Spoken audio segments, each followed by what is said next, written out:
Hey guys, welcome back. So we did talk to Anya there. She gave us a Paladin shield as a reward. She gives like a customized equipment piece for us. Now, as you can see, it is useful because it gives all the resists. The problem is, it is lower block chance. I know I keep harping on this issue, but it is one-socketed, so I was thinking if it comes to it, I can always just throw in an all-resist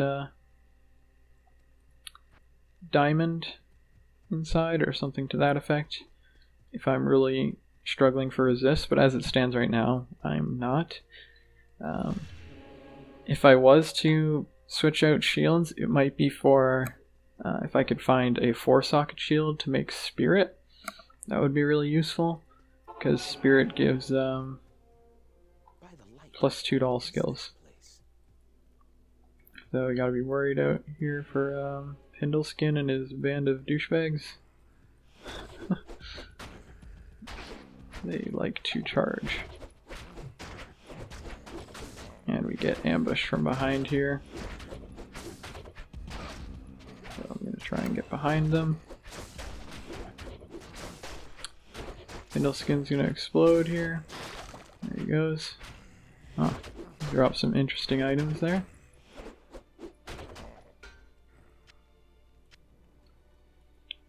So we leveled up. I think it's time to just start pumping Vit. There might be an argument for a bit more points over here in the near future, but as it stands right now, I'm gonna pass. This is probably the last really important point into Holy Shield because it gives us extra percent to block. Without it, or with future levels, we only gain 1% chance to block per level, so it becomes less useful. But I still might put some more into it in the future. As it stands right now, I think that's pretty good. Might want to start putting a few points into Dexterity just to push us back towards 75% chance to block.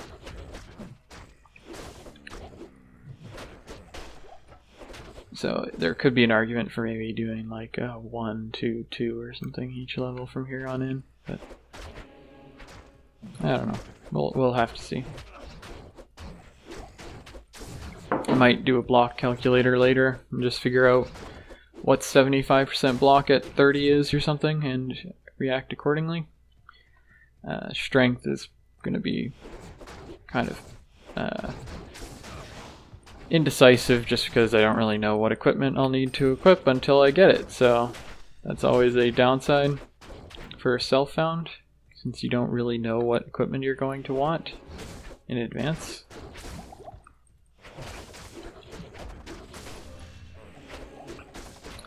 But we're going to keep pushing through here. There's a few halls we have to go down before we get to Nilithak. He, in later difficulties, is a very rough fight. I would not recommend going up against him early. But on normal, he's not that bad.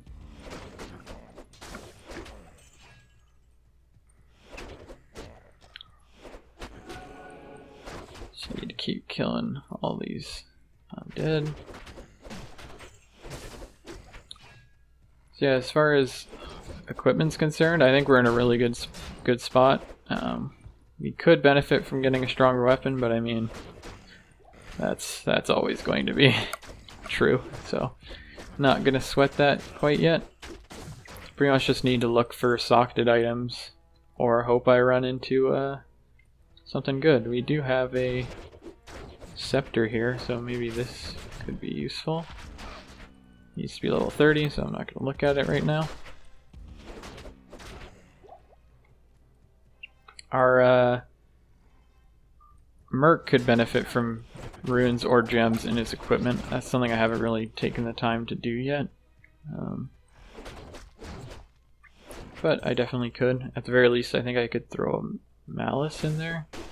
That might be a good idea. Something like that. Again, we will see. I'll probably do that in the interim between this quest and the Ancients, just because we want to be as strong as possible for our fight with the Ancients.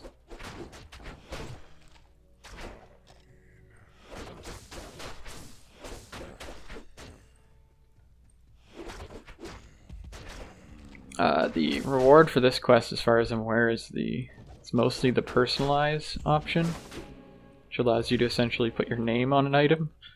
Not a very useful thing, but for the sentimental, it can be quite beneficial. Again, it can always be something like the Imbue and the Socket quest that you just hold on for later. So you wait until you get, you know, your big fancy rune word or your, I don't know, your full Tal Rasha set or something, and then you put your name on it and you feel good about yourself. And of course there is a bit of a demand, funnily enough, for having specific named characters to put onto your personalized equipment. Some people want, you know, I don't know, a guy named Diablo to put his signature on your equipment. That sort of thing.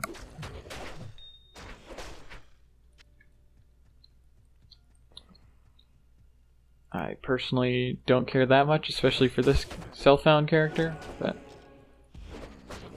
we will see.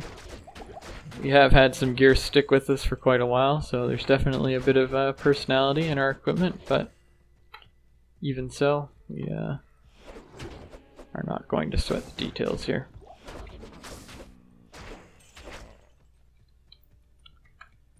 Let's keep going here.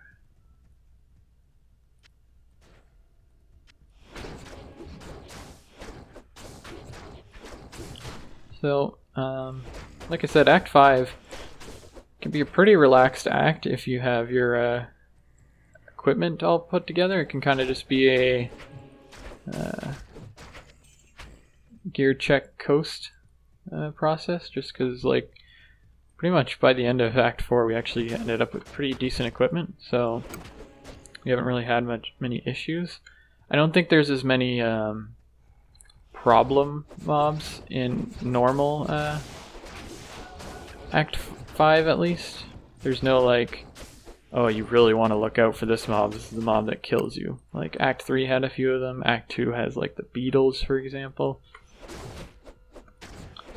I don't usually feel that way about this act. Of course, if I got unlucky on gear, I might feel a bit more like that.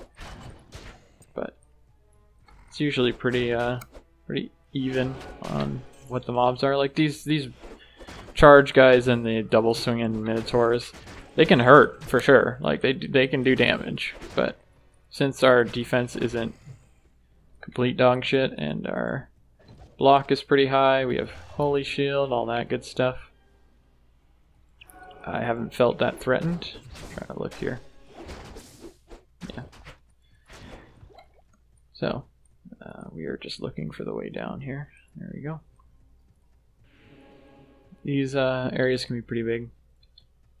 And like I said, in higher difficulties, these are pretty dangerous areas. But they're not so bad on normal. Just have to deal with these undead guys, which aren't too big of a deal.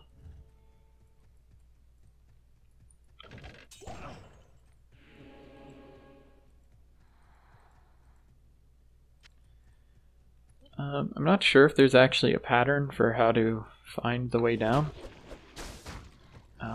You'd think I would know, because I have killed this guy in leader difficulties to do kind of magic finding things. Him and Pindleskin and whatnot, but here's a new mob type. Which went down without much of a fight. Charm in the jar. By lightning bolt randomly there. Hit recovery and poison resist, huh? Well, it's better than this one. So if one of you are going, it's gonna be the other one. I can probably get rid of like that, the poison damage over time. Just because it's not that helpful, but I haven't really been looking at my charms just because, like I said in an earlier video, I don't actually have to use much of my inventory for anything, so I haven't really felt that worried about it.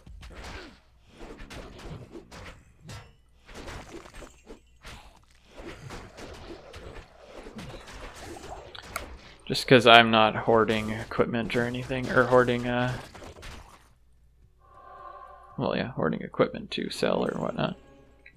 Not a pack rat when it comes to making sure I maximize my money, because once you get into the late game for Diablo, money means a lot less. Most people, I'm pretty sure, just gamble it all away. I usually don't have patience to go through all that, so I just end up with giant stockpiles. It can sometimes be important to hold on to a decent amount or have access to a decent amount in softcore, because if you die you lose a percentage of your gold, but since we're a hardcore character, if we die, well, how much gold we have in our stash is kind of a moot point. So I don't really worry about that.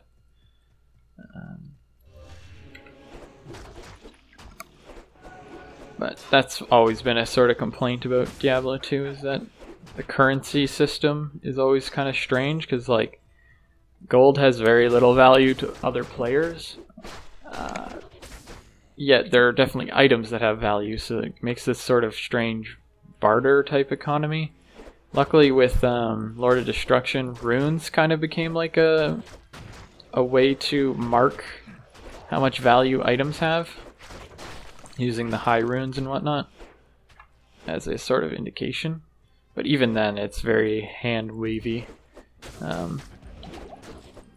For the people who are involved in like online communities, there's stuff like D2 JSP and whatnot. I think I got that correct. That tried to rectify that by giving an actual currency system, their own currency system that they impose on that and other games. But inside Diablo itself, there's very little indication of value between two items, like how much is Tal Rasha's worth compared to Griswold's, kind of thing.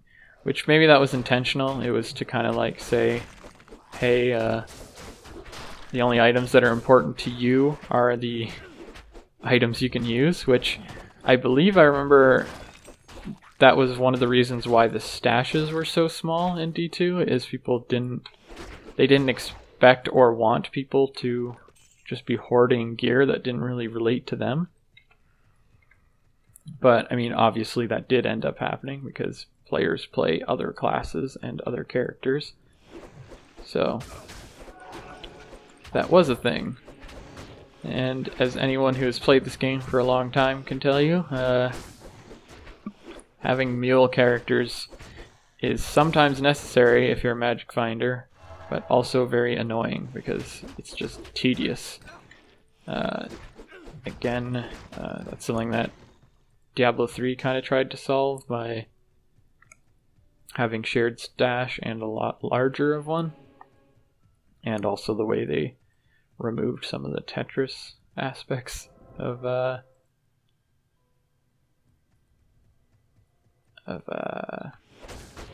items. But that's neither here nor there, because this isn't Diablo 3, so our weapon is breaking again, not surprising. I'll probably just go back here after I kill these guys. When was the last time our Merc died? I feel like it's been a while. Has he died this act? Trying to think. Afternoon. Has he? Throw this out. Oops. What is going on here? Huh. I do not think that's better than what we have right now. I suppose I can hold on to it just to double check.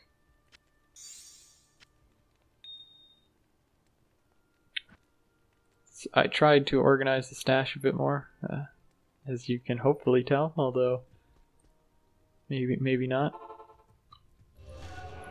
since I'm trying to stay a self-found character, it's important for me to try and hold on to any potential resources. Although really, gems are usually only useful in a limited capacity, so I could probably like get rid of the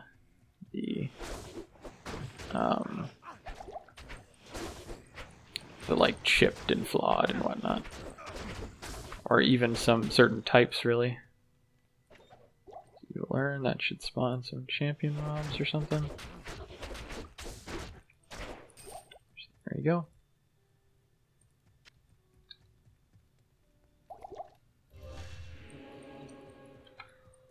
Trying to time that there, because if you have a small mana pool, you can kind of use the regen ability of the actual potions themselves in order to extend your mana pool, essentially. Potions in general isn't something I've touched upon very much. There is this whole concept of double-filled potions or whatever, where like essentially your vitality affects how much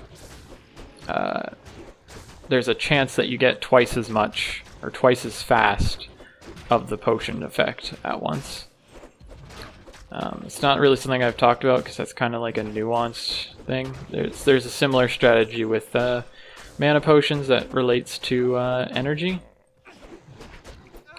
But like I said, it's usually not that important in the grand scheme of things. Also, classes, for example, dictate how much health you get from potions. Barbs being the most. Paladins are in the second class for that. They're the second tier, just below Barbarians. There's a lot of really small details in Diablo 2 that either people don't know about or people just don't talk about. That is one of them. I'm sure there's some people that didn't know the thawing potion trick thing that I was doing in Act 2 and Act 3. That's definitely something I didn't know throughout all of my Diablo 2 career. Very official. But yeah, there's always stuff to learn in Diablo, which is one really fun thing about why you can come back to it, because there's always something new that you didn't realize was true. So we are down in the third layer here. This is where Mr. Boss McGee is, full of gruesome corpses. Well, that's par for the course in a Diablo game, really. There's so many hanging bodies. Looks like body soup there. Oh, what is that? What type is that? Cold enchanted. Okay.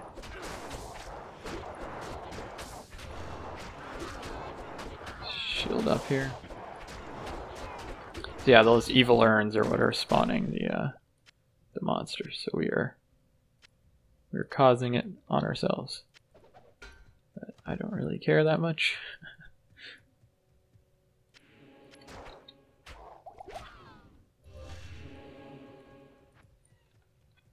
Well, let's keep going. As far as I remember, the third layer here in the vault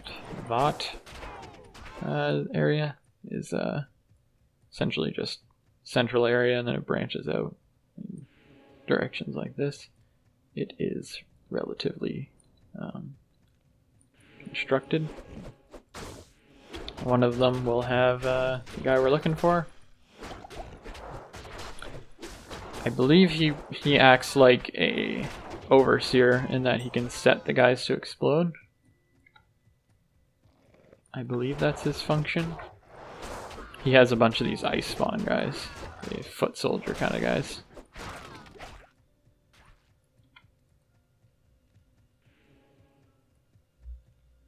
There we go. He's going to be up on his little pedestal here. Just going to pull away as many of the guys as we can. Maybe come at it from the other direction now.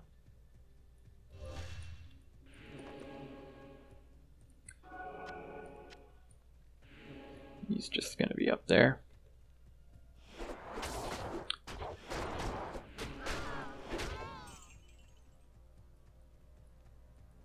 Come on. Send your ads to me. Yeah, so he's making them explode and whatnot. Which can be dangerous, but I feel like we have a high enough health pool that we can kind of just deal with it.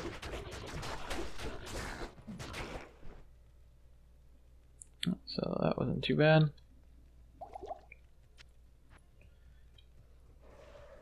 He is running out of guys now.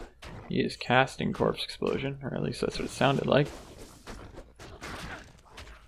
I'll try and avoid the corpses if we can.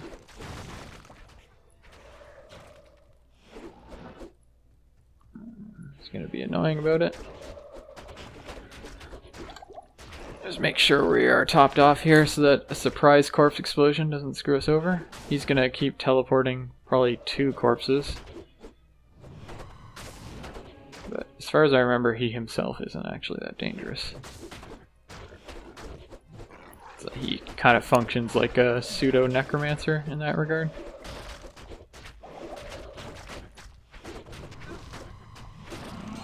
And there we go. It's gonna do some Indiana Jones with the Grail kind of thing. And down he goes. What led you to this end? Yeah, man. What the hell? What's your problem? You have stopped Neelathok, but he didn't have the relic. So, again, we saved the day only to be too late. So that is that quest done. Looks like we're going to be level 29 before we go up against the Ancients, like I predicted, but we will see. So in the next one we have to go up against the Ancients by heading down the Crystalline Passage, or Crystalline area, to the Frozen whatever. Very descriptive, man. Glacial Trail to Frozen Tundra to the Ancients Way. So we will do that in the next one. I will see you guys then.